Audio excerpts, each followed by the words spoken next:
नमस्कार, prime debate में आपका स्वागत है। हम संगत टीवी के यूके और यूरोप के दर्शकों का भी स्वागत करते हैं। जैसे जैसे चुनाव करीब आ रहे हैं, गठबंधन की राजनीति के दांव पेच तीखे होते जा रहे हैं। आरोप प्रत्यारोप की आवाजें भी ऊंची होती जा रही हैं। दल बदल का सिलसिला भी तेजी से चल रहा है। जिसे जहां फायदा दिख रहा है वो उस तरफ जा रहा है। सिद्धांतवादिता की सियासत कहाँ है?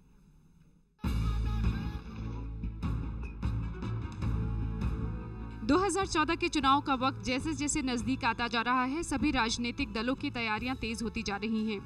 पिछले 3 दशक से देश में जारी गठबंधन की राजनीति की अहमियत को समझते हुए बीजेपी और कांग्रेस दोनों ने अपने अपने कुनबे को मजबूत करने की कवायद तेज कर दी है। लेकिन मौजूदा हालात में दोनों को ही अपने कुनबे को मजबूत करना आसान नहीं दिख रहा। बीजेपी को जहां नए साथियों की तलाश में दिक्कतें आ रही हैं, वहीं कांग्रेस के लिए यूपीए को एकजुट रखना चुनौती बन गया है। कहते हैं, राजनेताओं का असली चेहरा चरित्र देखना समझना हो तो चुनाव के वक्त का इंतजार कीजिए। यही वो समय है जब नेताओं का सारा राज खुलकर सामने आता है। कुछ तो वे खुद खोलते हैं, बाकी उनके विपक्षी। आज इस दल में, कल किस दल में, वो खुद नहीं जानते। आज जिस दल या नेता को पानी पी पी कर कोसते हैं, कल उसी की जय जयकार करते हैं। हर हाल में राजनेताओं को टिकट चाहिए, नहीं मिला तो जिस दल में थे वो खराब हो गए। सियासत का ये चेहरा जनता के सामने आ चुका है, लेकिन जनता भी शायद समझौतावादी सियासत की आदी हो चुकी है। सारी कवायद सत्ता तक पहुंचने की, इसी पर आज चर्चा करेंगे। हमारे साथ स्टूडियो में मौजूद है वरिष्ठ पत्रकार अजय भारद्वाज, प्रोफेसर आशुतोष कुमार हमारे साथ हैं, राजनीतिक विश्लेषक हैं, साथ ही वरिष्ठ पत्रकार विजय सहगल जी भी हमारे साथ हैं। सहगल साहब, उत्तर से दक्षिण तक लग रहा है कि कांग्रेस के किले में बीजेपी इस बार सेंध लगा रही है, तो एनडीए का कुनबा ज़्यादा बढ़ा है और यूपीए जो है वो जो एकजुटता बचाने की कवायद में जुटी हुई है। देखिए, जैसे आपने बात शुरू करी, मैं उसी से शुरू करूँगा। ये सिद्धांतहीन राजनीति की बयार है, ये बयार इन्वर्टेड कॉमर्स में। अब ऐसा लगता है कि राजनीति के असूलों से किसी का कोई वास्ता नहीं रहा है। अवसरवादिता की तरफ बड़ी तेज़ी से बढ़ा जा रहा है। ए बी सी डी, किसी भी पार्टी में आप हैं, कितने पुराने कार्यकर्ता हैं, कितने सालों से आपने मेहनत करी है। ये अलग बात है कि आप इग्नोर्ड थे या आपके फ्रंट लाइन में थे, लेकिन एक टिकट आपको नहीं मिला या आपकी उम्मीदवारी पे गौर नहीं किया गया, तो आप नाराज़ होकर दूसरे खेमे में चले गए। ठीक है। और उसमें एक अब आज का परिदृश्य देख के लगता है कि एक भगदड़ सी मची है। हाँ। जो शायद मेरे अन्य साथी भी बैठे हैं, जो शायद पिछले चुनावों में इस तरह की प्रवृत्ति नज़र नहीं आती थी कि नामांकन पत्र दाखिल होने के अंतिम दिन से पहले आप अपनी निष्ठा बदल लें, आप अपनी किस्ती बदल लें, आप अपना दिल बदल लें। और ये नहीं मैं कहता दल बदल है या वो दलदल है, ये मेरी समझ में आता, लेकिन it gives A very bad name और बैड उसके लिए जो हमारी लोकतांत्रिक व्यवस्था है, जो हमारा लोकतंत्र है, जिसको हम दुनिया का, विश्व का सबसे बड़ा लोकतंत्र, ये बड़े it's a very bad sign. मतलब आप डिसाइड ही नहीं कर पाते कि कहाँ जा रहे हैं। भाजपा से जो लोग जा रहे हैं उधर भी जा रहे हैं, और वहाँ से जो आ रहे हैं वो आपका उसमें कितना लगाव था, कितनी विरासत थी, कितना अच्छा वो आ रहे हैं। सीट तो एक है ना, इट इज लाइक 4.5 साल जिनके आप कसीदे पढ़ते रहे। It is like the commandant, you have only 1 seat. Seat का मेरा अर्थ है लोकसभा की 1 सीट, उस पर 10 आदमी तो आप कर नहीं पाएंगे। अब उसके बाद जैसे चंडीगढ़ में भी देखा है मैंने, हाँ। और जगह भी देख रहे हैं, अब गले लग रहे हैं। तुसी मेरी गल भूल जाओ, मैं थोड़ी गल भूल जाते हैं। मतलब ये तो राजनीति है। अजय, हर 5 साल में इस तरह के दृश्य देखने को मिलते हैं, लेकिन क्या जो विजय सहगल जी कह रहे हैं कि इस बार भगदड़ ज़्यादा मची हुई है, क्यों? थोड़ा सा मैं असहमत हूँ। ये जब भी लोकसभा इलेक्शन आते हैं तो जब कभी एक डिसाइसिव सी वेव बनने लगती है, जैसे वाजपेयी जी का समय आया था, तो काफ़ी लोग इस तरफ आकर्षित हुए थे। 2 बार कांग्रेस यूपीए लेड आई है तो अनसर्टन माहौल में से निकल के आई है। इस बार थोड़ा सा नरेंद्र मोदी ने एक अलग किस्म का एक आशा, ऑप्टिमिज्म या एक मतलब किसी तरह का एक विचार जो मतलब निश्चित सा एक पैदा किया है, जिसकी वजह से लोगों में ये लगने लगा है कि शायद एनडीए पावर में आएगी। अब रही बात उन लोगों की जो they jump the guns, they jump the ship, है ना, जैसे मेंढक बदलते हैं। उनका स्वभाव है जिन्होंने अपना बदलने हैं दल, उनका स्वभाव है जिन्होंने अपॉर्चुनिज्म को एक्सप्लॉइट करना है, उनका अपना स्वभाव है, उनकी अपनी, जैसे सहगल जी ने कहा है कि निष्ठा की कमी है, कटिबद्धता की कमी है, कमिटमेंट की कमी है। उन्होंने तो दल बदलना है, लेकिन दल बदल के जिसमें शामिल हो रहे हैं, क्या वहां पे डिसाइड होता है कि ये क्या व्यापार हो रहा है, क्या निष्ठाहीन पॉलिटिक्स हो रही है, सिर्फ अपने फायदे के जैसे मैं थोड़ा सा और इलेबोरेट करना चाह रहा हूं। जसवंत जी का केस ले रहा हूं मैं, बाड़मेर से। उन्होंने पार्टी नहीं बदली अपनी, लेकिन बीजेपी ने कांग्रेस से परिवर्तित व्यक्ति को टिकट दिया, कर्नल सोनाराम चौधरी। अब ऐसे हालात में बीजेपी ने क्या किया? बीजेपी ने 3 time winner from the seat, BJP ने एक फॉर्मर डिफेंस मिनिस्टर, बीजेपी ने एक फॉर्मर फाइनेंस मिनिस्टर, बीजेपी ने एक ऐसे कमिटेड आदमी को बिना विश्वास में लिए, इग्नोर करके, एक टर्न कोट को टिकट दे दिया। अब यहाँ पे दुविधा पैदा होती है डेमोक्रेसी की। जब turn quotes start getting respect with in 3 months और 2 months ऑफ इलेक्शंस, ये मुझे लगता है कि डेमोक्रेसी के लिए बहुत घिनौनी बात है और शर्मनाक बात है कि पार्टियां ऐसे बंदों को भी सम्मान देने लगती हैं जिनका पास्ट अनिष्ठापूर्वक रहा है, जिनकी कमिटमेंट जीरो रही है, जिनकी आइडियोलॉजी कुछ नहीं है। तो ये थोड़ा सा चिंतनीय विषय है। प्रोफेसर आशुतोष, यानी कि सिर्फ कोशिश है कि 272 के आंकड़े तक पहुंचे, चाहे उसके लिए कुछ भी करना पड़े। हाँ, ये ऐसा है ना कि देखो, आप 1989 के बाद किसी भी पार्टी को बहुमत तो मिला नहीं। दूसरी बात, इन्होंने मोदी साहब को, बीजेपी की बात मैं करूं तो बीजेपी ने मोदी को प्राइम मिनिस्ट्रियल कैंडिडेट के रूप में खड़ा किया है। एक ऐसी सोच आ रही है कि अगर बीजेपी को 272 का आंकड़ा नहीं मिला तो शायद मोदी की जो शख्सियत है, चाहे जैसे भी जो उनकी एक इमेज है, शायद मुश्किल हो बीजेपी को कोलिशन करने की। अब देखो, आप दोनों पार्टीज मान चुकी हैं, बीजेपी और कांग्रेस, जो 2 कोलिशन मेकिंग पार्टीज हैं, कि वो अपने बल पर सरकार नहीं बना पाएंगी। हाँ, लेकिन एक तरफ झुकाव ज्यादा नहीं लग रहा। नहीं, झुकाव की तो बात ऐसी है ना कि देखो, ये दल बदल, जैसे भारद्वाज जी ने कहा, तो आज विचारधारा रह कहाँ गई है? विचारधारा की राजनीति कहाँ होती है? आज एक ही फैक्टर काउंट करता है, विनेबिलिटी फैक्टर, कि आप ये सीट जीत सकते हैं या नहीं। अब ये दोनों पार्टी के जो लीडरशिप है, जो भी इनके जो हाई कमांड है बीजेपी और कांग्रेस की, यही एक फैक्टर मुझे लगता है डिसाइसिव फैक्टर अभी आ रहा है कि किस कैंडिडेट के जीतने के चांसेस हैं, किस कैंडिडेट को टिकट देने से किस कम्युनिटी का सपोर्ट बेस मिलेगा। तो ये कम्युनिटी और विनेबिलिटी फैक्टर, ये दोनों काउंट कर रही है। विचारधारा का कोई महत्व नहीं है। और दूसरी चीज, एक अंतिम बात ये मैं कहना चाहूंगा कि आजकल ऐसा लग रहा है कि लोग पार्टी से ज्यादा कैंडिडेट की अहमियत हो रही है। तभी ऐसा हो रहा है ना, जो अब जसवंत सिंह की बात आपने की, ये पार्टी के कमिटेड हैं, शुरू से पार्टी का चेहरा बने हुए हैं उस एरिया में, हनुमान कहे जाते थे। हाँ, उनको आप हटा रहे हो और एक ऐसे आदमी को ला रहे हो जो उनके खिलाफ चुनाव लड़ता रहा, जो कि बीजेपी का घोर विरोधी रहा। तो आप क्या देख रहे हो? इसका मतलब यही है ना कि आप एक आइडेंटिटी की पॉलिटिक्स कर रहे हो, एक समुदाय विशेष को आप लाने की कोशिश कर रहे हो, और आप शायद ये भी देख रहे होगे कि कैसे इनसे छुटकारा पाया जाए। तो ये मतलब एक वरिष्ठ नेता को किस तरह से दरकिनार किया जाए ताकि आगे रास्ता साफ रहे।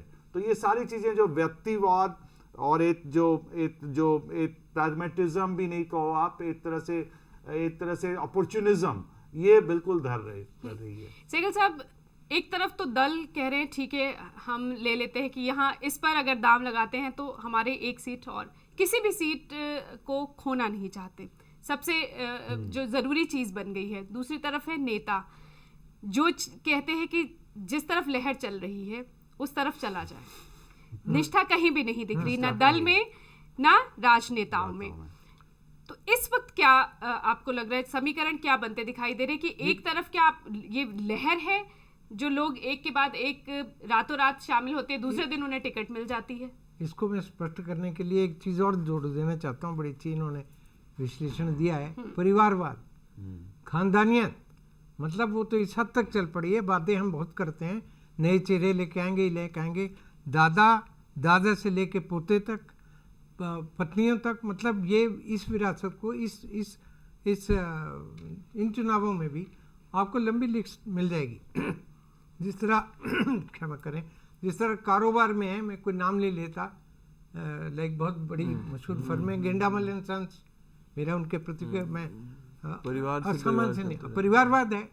अब आप उसके सामने क्या करेंगे, मतलब आप वो तमाशा सब पुतलियाँ बदली जा रही हैं, उसी कठपुतली की तरह वो है, निष्ठा बदल, लेकिन आपको आना वही है। कांग्रेस है तो उसकी सदारत एक परिवार ने संभाली है। हरियाणा में जो बूटाराम की आप बात की, सालों से वो कांग्रेस में थे और अब बताइए दल बदल गया। आप, मैं I am shocked. Satpal Maharaj पूरी जिंदगी उन्होंने कांग्रेस में लगाई और अध्यात्म की दृष्टि से भी उनका बड़ा सम्मान है।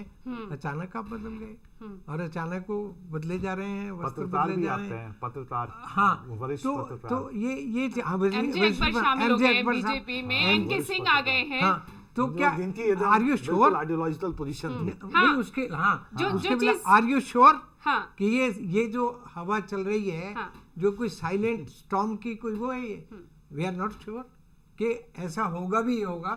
मोदी की शख्सियत, मोदी के नेतृत्व में जो चुनाव लड़े जा रहे हैं, वाकई वो एक बहुत बड़ा एक्सपेरिमेंट है और लोग उसको बड़े आशावाद से दे रहे हैं। लेकिन स्वयं बीजेपी के भीतर क्या हुआ, अडवाणी जी के और उसके मामले में तमाम नाराजगियां वहां भी जाहिर उससे बचा जा सकता था। जब आपको यही करना था तो कल आपने क्यों नहीं किया? तो मैं समझता हूँ कि सिर्फ यही नहीं, चंडीगढ़ में जो सीट दी गई किरण खेर को, उस वक्त तमाम धवन नाराज हो गए। हरियाणा की बात करें तो हरियाणा में काफी प्रदर्शन भी हुआ टिकटों के बंटवारे को लेकर। आप करनाल चलें, करनाल में क्या हुआ, चंद्रमोहन जी को भाई ने कहा कि चलो आप भी विरासत चलाओ, वो खुद ही आ गए और उन्होंने कहा मेरे पिता चाहते थे कि ब्राह्मण के लिए छोड़े जाएं, ब्राह्मण तो हुआ नहीं, वो सीटों का समझौता हो गया। तो हमारे एक पत्रकार जो हैं वो वहाँ से आ गए, अश्विनी चोपड़ा। अच्छा, अश्विनी चोपड़ा पत्रकार हैं। अब लोग देखिए कितनी कहाँ से कहाँ फार्मूले निकालते हैं कि अश्विनी चोपड़ा इसलिए क्योंकि पंजाबी है, मैं इस बात को नहीं मानता, लेकिन अश्विनी चोपड़ा के साथ भी एक बड़ी समृद्ध पत्रकारिता की विरासत जुड़ी है। पर जातिगत समीकरण भी बनते ही हैं और वो भी सिर्फ इसलिए कि यहाँ से जीतना चाहिए, सीट नहीं खोनी चाहिए। अंबाले में ये उस गोत्र का है तो उसी गोत्र का करो, जैसे वहाँ। तो ये इस तरह में, तो मैं बिल्कुल सहमत हूँ इस बात से कि इससे तो, और एक बात और भूलते हैं हम कि मान के मत चलिए कि देश का मतदाता गूंगा, बहरा या धृतराष्ट्र है, ऐसा नहीं है। वो सब समझ के चलता है, वो उसको सब पता है कौन कितने पानी में, किसने क्या किया, कैसा किया। चंडीगढ़ का देखिए, चंडीगढ़ में क्या हुआ, उन्हें मैं नाम नहीं लेता, उनमें से एक को ऑफर की गई, बीजेपी की जो वरिष्ठ जन है, कि भाई आप चुप हो जाओ, राज्यसभा की टिकट आपको दे देंगे। ये this is from the from the horses mouth, ये डील हुई सत्ता तक पहुंचने के लिए ये हुई। और दूसरे से जन नाराज हुए, खफा हुए, अब वो गले मिल रहे।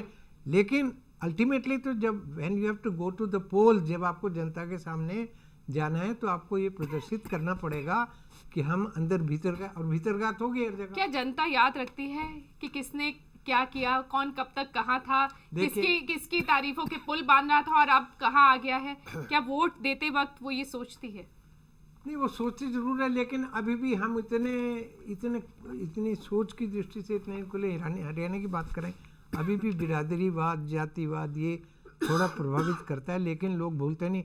मैं अभी फिलहाल नाम भूल रहा हूँ, हरियाणा में कहीं किसी कंस्टिट्यूंसी में लोगों ने बोर्ड लगा दिया, कृपया हमसे वोट मत मांगे। मतलब वो ग्रास रूट की बात है। वो कहते हैं आप कभी आए नहीं, हम यमुनानगर की बात है शायद, आपने यहाँ तरक्की का हमने मुंह नहीं देखा, अब आप क्या करने आए? तो इसलिए किस दिशा को लोकतंत्र जा रहा है ये मैं नहीं कह सकता। और इस वक्त बैठे हुए यू आर नॉट श्योर कल को क्या होगा। एक और सवाल आपने उठाया कि क्या सब कुछ तय लग रहा है, क्या कुछ निश्चित दिशा में जा रहा है, इस पर चर्चा करेंगे।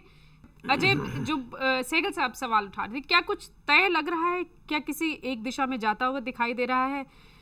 लोजपा जो आ गई है बीजेपी के साथ आ गई है, लेकिन अभी भी 11 दल हैं जो बिल्कुल अलग हैं, जो ये कह रहे हैं कि यूपीए और एनडीए के बगैर सरकार बनाने की कोशिश करेंगे। देखो, मैंने पहले ही कहा था कि कुछ ना कुछ optimism is there in the air.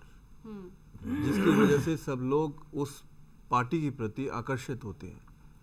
जो नॉन कमिटेड लोग हैं, नॉन आइडियोलॉजिकली कमिटेड लोग हैं, जिनका मतलब अपनी पार्टी से या अपनी निष्ठा से कोई कमिटमेंट नहीं है, तो वो लोग ऐसे ही माहौल में करवटें बदलते हैं। जैसे महाराज जी का अभी सहगल जी ने एग्जाम्पल दिया है। लेकिन मुझे चिंता इस बात की हो रही है कि एमजे अकबर जैसे वरिष्ठ पत्रकार, जिनकी एक इमेज थी, एक तो वो he is suppose to be an intellectual and क्योंकि हम भी पत्रकारिता से जुड़े हैं, तो हमारे लिए भी बड़े प्रबुद्ध और रिस्पेक्टफुल फिगर हैं। somebody would like to follow him, emulate him, would like to be like him in a way. ऐसा आदमी जो 89 से 91 तक किशनगंज से कांग्रेस की टिकट पे एमपी रहे हैं, आज 2014 में he decides to join the BJP. I mean I don't say कि आपकी चिंता में, आपके चिंतन में परिवर्तन नहीं हो सकता है और होना भी चाहिए। इतना हार्डकोर भी नहीं बंदे को होना चाहिए। क्या कुछ वजह दिखाई दे रही होगी? यही optimism, this is what I am trying to tell you, a subtle optimism in the air कि मोदी बन जाएगा, कह सकते हैं, तो हम क्यों ना उस आकर्षण, उस ध्रुव की तरफ आकर्षित हों जो लगता है कि शायद पदोन्नति करके अपना। ये सिर्फ अपने पद का लालच है या देश की कहीं चिंता है? ये थोड़ा सा कॉम्प्लिकेट कर दिया आपने सवाल को। देश की चिंता नहीं है, अपनी अपॉर्चुनिज्म है। क्योंकि 89 में जब एमजे अकबर गए थे तो उस वक्त राजीव की बहुत चढ़त थी, तो वो राजीव की इनर कोटरी के 5-6 मेंबर्स में से एक थे। इन्होंने पत्रकारिता से संन्यास लिया कुछ क्षणों के लिए, कुछ अरसे के लिए, और राजनीति ज्वाइन की और ओपनली डिक्लेयर किया कि I am a political person. तब वो उधर आकर्षित हुए, अब ये इधर आकर्षित हो गए, शायद ये देखे कि अब शायद एक परिवर्तन की वो चल रही है। तो लेकिन जो जवाब आया है उसे प्रोफेसर आशुतोष, ये अपनी चिंता ज्यादा लग रही है, बदलाव की बात का। ये दो चीजें हो सकती हैं। तो एंटी डिफेक्शन लॉ जब से लागू हुआ है ना, तो अब अगर मान लीजिए मैं अपने पार्टी में कंफर्टेबल नहीं हूँ, एक तरह से हम तो उनकी तरफ से भी सोचें कि मान लीजिए मुझे सचमुच अपनी पार्टी से शिकायत है या मेरा हृदय परिवर्तन हो गया अच्छे कारणों से, वो हृदय परिवर्तन होता ही 5 साल बाद उसमें है कि अगर आप पार्टी छोड़ेंगे तो आपकी सदस्यता भी जाएगी। तो कहीं पे एक अपॉर्चुनिज्म भी है, कहीं पे एक अवसर भी है। तो ये चुनाव जो है एक अवसर प्रदान करता है कि आप अगर अपनी पार्टी को छोड़कर किसी और पार्टी में जाना चाहते हैं तो ये उचित समय होता है। एक तो ये हो गया। दूसरी बात ये है कि क्यों लोग इतनी आसानी से पार्टी छोड़ते हैं। जो सतपाल महाराज जी का बात किया, 30 साल 20 साल से जुड़े रहे हैं। जसवंत सिंह भी आज तैयार है पार्टी को छोड़ने के लिए। जगदम्बिका पाल कुछ वक्त पहले तक कांग्रेस के प्रवक्ता बनकर कांग्रेस का बचाव करते नजर आते थे। वो तो उनकी तो इमेज है आराम गयाराम वाली। अब जैसे अब यहाँ हमारे चंडीगढ़ में एक नेता हैं, इनकी बात छोड़िए, जो मतलब एक जो जुड़े रहे, इसके पीछे मुझे लगता है ये सोच है कि उनको ये विश्वास है। देखिए कोई भी नेता जब पार्टी छोड़ता है तो एक अनिश्चित भविष्य की ओर जाता है, लेकिन इनको शायद विश्वास है क्योंकि उनको जो जिस पार्टी में उनकी जो जाना होता है उस पार्टी के वर्कर्स उनको शायद पसंद नहीं करेंगे कि अचानक ये मेहमान कहाँ से आ गए और बिल्कुल रहने को आ गए, उसके खिलाफ प्रदर्शन तो नहीं हुए। इसके पीछे उनकी सोच क्या होती है? उनकी सोच यही होती है जी, मुझे तो यही लगता है कि मैं अपने बल पर जीतूंगा। तो इसके पीछे एक आइडेंटिटी पॉलिटिक्स होती है कि मैं इस कम्युनिटी से आता हूं। जसवंत सिंह की बात जैसे करें, इस कॉन्स्टिट्यूएंसी में मेरे कम्युनिटी के लोग हैं, मैं इस कम्युनिटी का माना हुआ नेता हूं, तो मैं तो जीतूंगा, पार्टी मेरे लिए मैटर नहीं करती। कोई भी देखो पॉलिटिशियन चुनाव हारने के लिए नहीं लड़ता। अगर आप हारने के लिए चुनाव लड़ो तो आप पॉलिटिशियन नहीं हो। इसी वजह से जो दल उन्हें ले रहा है उसकी भी वजह यही रहती है। वो भी यही देखता है कि शायद इनके आने से हमें एक समुदाय का सपोर्ट। तो ये सारा कुछ आइडेंटिटी पॉलिटिक्स। और इसमें मुझे एक आखिरी बात मैं कहूंगा कि ये जो यंगस्टर की बात हो रही है कि नए नए मतदाता आ रहे हैं, क्या ये भी इसी तरह से सोचते हैं? क्या इससे ये प्रभावित होंगे? और एक चीज और देखिए कि अगर आप फिगर्स देखेंगे, बहुत सारे जो दल बदलू नेता होते हैं ना, अक्सर वो चुनाव हारते हैं। पार्टी को भी पता होता है ये नहीं जीतेगा, लेकिन वो देखती है कि इस आदमी के आने से हमें क्या मैसेज जा रहा है उसकी कम्युनिटी को। तो ये सारा कुछ कैलकुलेशन व्यक्ति पर नहीं होता। व्यक्ति जिस समुदाय से आ रहा है, व्यक्ति ने जिस कॉन्स्टिट्यूएंसी को नर्चर किया हुआ है, उस पर आता है। और बहुत सारे जो दल बदलू नेता है ना, ये हारने वाले कैंडिडेट्स हैं, इनको विश्वास नहीं है कि उस पार्टी में रहकर जीत पाएंगे, तो इनको लग रहा है कि शायद हम उस पार्टी में जाएं तो शायद जीत जाएं। ये जो कह रहे हैं प्रोफेसर आशुतोष सहगल साहब जी, उसीलिए कह रहा था दल बदलना एक चरित्र का हिस्सा है किसी भी अब मतलब नॉन कमिटेड पर्सन के लिए, वो तो उसके चरित्र का हिस्सा हुआ। लेकिन दूसरी पार्टी में जहाँ वो बदल के जा रहा है, हाँ, वहाँ वो कैसे स्वीकार्य है, ये वहाँ उसकी स्वीकृति कैसे है, that is the moot point. Yes, क्या उसको वहाँ पे सम्मान मिल रहा है? हाँ, जैसे जसवंत सिंह जी हाँ, के केस जैसे में आपने बार बार बाडमेर कह की रहा हूँ बात की, हाँ, कि एक कांग्रेस का टर्न कोट आ रहा है और आप अपने एक वरिष्ठ और सम्माननीय नेता को डोर दिखा रहे हैं, और वो भी एक अशिष्ट तरीके से। आप उनको बुला के समझा सकते थे कि आपकी कॉन्स्टिट्यूंसी का प्रोफाइल बदल गया है, अब हमें जाट लीडर चाहिए, अब हमें राजपूत लीडर नहीं चाहिए, जो जसवंत सिंह जी रिप्रेजेंट करते हैं। वो ये कह रहे हैं, बताया जसवंत सिंह ये कह रहे हैं कि लेकिन- भाजपा दो गुटों में बट गई है, एक वास्तविक है और जो दूसरी नकली है, और दुर्भाग्य से नकली के हाथों में अब पार्टी, इतना खुलकर वो बोल रहे हैं। सहगल साहब, हरियाणा में भी जो नेता शामिल हुए, राविंद्र जीत 36 साल तक कांग्रेस में रहे और अब बीजेपी, अचानक हाँ, बीजेपी में ये चले जो गए। प्रोफेसर खफा हो गए। आशुतोष कह रहे थे कि एक तो जीतने की, या तो ये होता है कि यहाँ से हार जाएंगे, वहां जाते हैं देखते तो हैं, शायद हाँ। हाँ, ये तो एक ये चांस लेने की बात। शायद जो एमजे अकबर के बारे में भी कहा जा रहा था, ये आप निश्चित मान के चलिए कि ये भी है कि कुर्सी, पद और सत्ता में पहुंचने का तरीका है।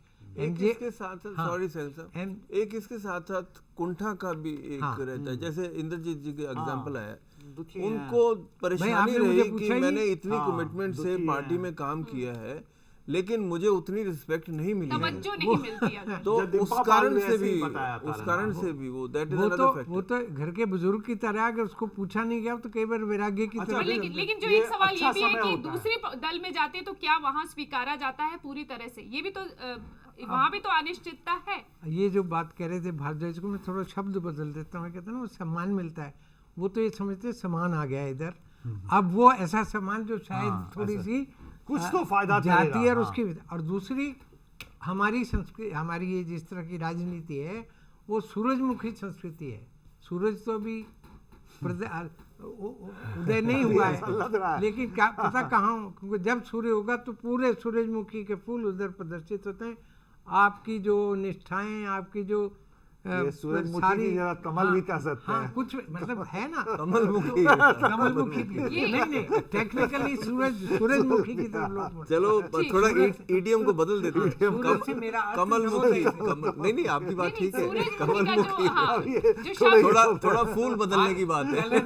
अरे आप कमल की बात आई है, ये भी कहा गया है कि 1857 में कमल के फूल ने क्रांति लाई, दैट वाज डिस्ट्रीब्यूटेड अमंग। देखिए ये तो बड़ी ये बड़ी meaningful बड़ी बात है। आगे तक आप जा रहे हैं, बड़े आगे तक जा इस रहे बार हैं। क्या लग रहा है, वक्त खत्म हो रहा है, अजय क्या लग रहा है कि कहाँ सूरज उगने वाला है और सूरजमुखी के फूल किस तरफ, और कितने फूल उस जगह शामिल हो सकते हैं? देखिए it is too early to make गुलाब। प्रेडिक्शंस, हाँ। लेकिन जिस तरह से लोग एक नैया को छोड़ के दूसरी नैया में ज्वाइन कर रहे कूदते हैं, आ रहे हैं, हाँ। उससे थोड़ा सा एक सिंबल या साइन मिलता है कि शायद वो नैया तरने वाली है, इसलिए शायद कर रहे हैं। सर, दूसरी नैया जो छोड़ रहे हैं वहां से चूहे भागने वाली बात है।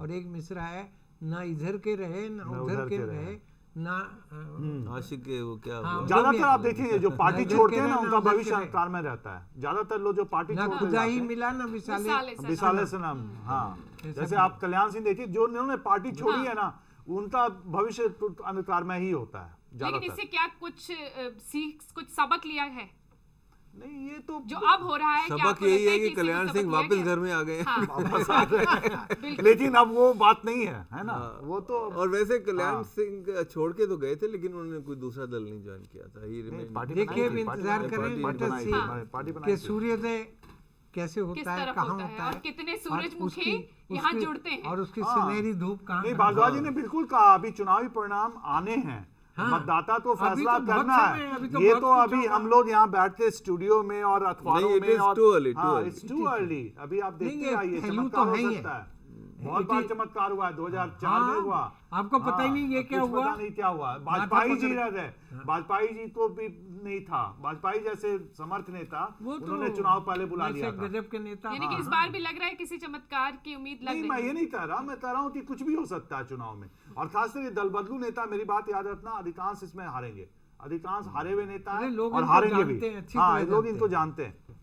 यानी कि मतदाता ये तय है कि इतना मतदाता प्रधान होगा। हाँ, प्रधान होगा। ठीक, और वो मतदाता तो हमेशा से ही प्रधान रहता नहीं, है। इस स्थिति में भी वही तो इतनी जल्दी बेवकूफ नहीं बनने वाला मतदाता। तो आजकल तो इन्फॉर्मेशन ही रहा है, सबको पता होता है। और एक जो न्यू जनरेशन है ना, इस बार वोट देने वाली है। युवा। मैं तो यूनिवर्सिटी में पढ़ाता हूँ, एवरीबडी सेज कि हम वोट देंगे, और क्या देंगे वो नहीं बताते, मतलब लेकिन लेकिन वोट क्या देंगे। प्रोफेसर आशुतोष, अगर आप यूनिवर्सिटी की बात करते हो, क्या युवा मतदाता जो है उसे वो इतना जागरूक है कि कौन कितने साल कितनी किस दल में रहा और कब कहाँ चला गया तो और हमेशा उसकी वजह क्या रही? वो ट्विटर पे है, वो गूगल पे है, वो तो 2 मिनट में आपके बारे में वो जानना है, तुरंत आपका नाम करके तुरंत पता इंतजार में करते है हैं। They just find it out, चलिए। तुरंत 2 मिनट में। यानी कि इस बार कोई ना कोई चमत्कार हो सकता है, उसकी उम्मीद की जा सकती है। शुक्रिया आप सभी का इस चर्चा में शामिल होने के लिए। आज के प्राइम डिबेट में इतना ही, इजाजत दीजिए, नमस्कार। खबरों की दुनिया में आइए, हमारे साथ कहीं भी और कभी भी जुड़िए। हम मिलेंगे फेसबुक पर, हम दिखेंगे यूट्यूब पर, हमें फॉलो कीजिए ट्विटर पर। खबरों के साथ बने रहिए रात दिन।